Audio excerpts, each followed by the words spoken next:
Have you ever had a bowl of edamame that was just perfect? I mean, so good you can't stop eating them?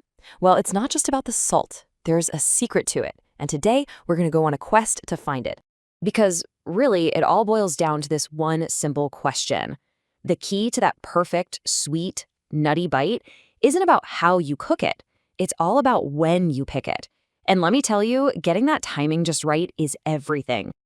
You see, getting that peak flavor is a serious race against the clock.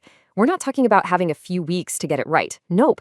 This is a mission to capture a moment of perfection that is incredibly, incredibly short.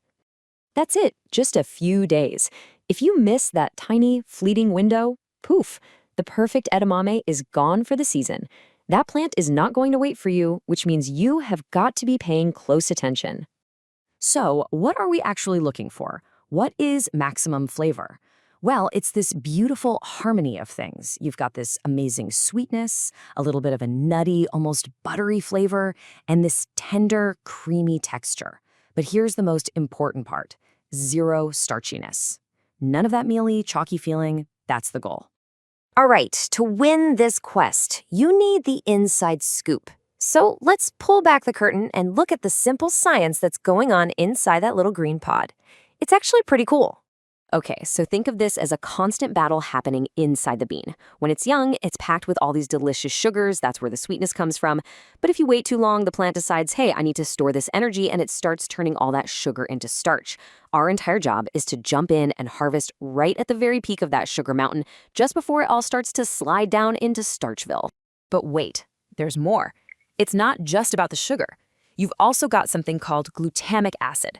Now that might sound complicated, but all you need to know is that it's what gives edamame that rich, savory, almost meaty flavor we call umami. It's that thing that makes you go, wow, and reach for another one. It's a huge piece of the flavor puzzle. So the science is great, but how do you actually use it? Let's get practical. It's time to learn how to read the signs, how to decode the pods themselves, so you know exactly when they're ready. This right here, this is your cheat sheet. We're going to focus on two main things: what it looks like and what it feels like. You know, its color and its feel. For perfect, you want a vibrant, bright green color and a pod that feels full and firm. But if you see it starting to turn yellow or it feels kind of tough, you've missed your shot. Let's break it down one more time. You're looking for that bright, even green all over.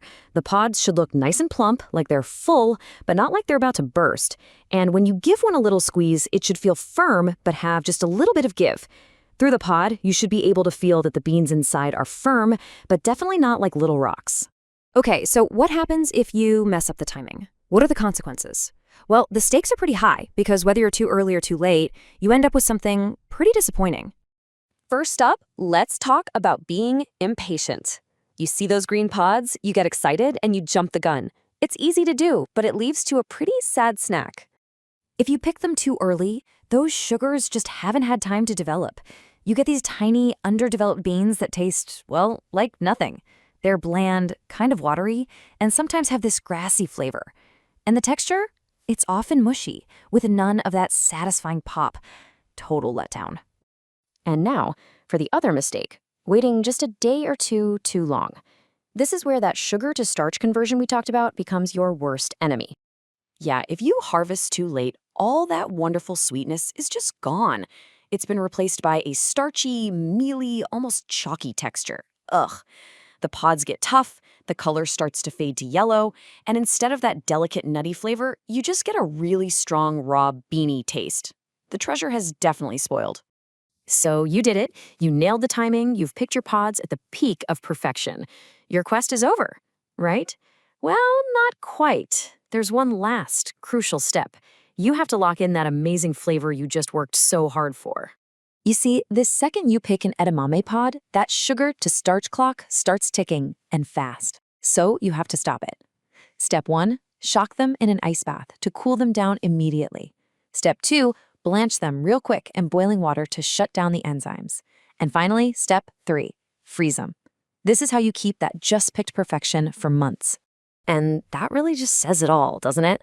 Finding that perfect edamame isn't about getting lucky. It's a skill. It's a challenge that rewards you for paying attention, and it turns a simple snack into something truly special. So there you have it. You've got the science, you know the signs, and you have the strategy. Everything you need to find that perfect, fleeting moment of flavor is now in your hands. So the only question left is, are you ready for the quest?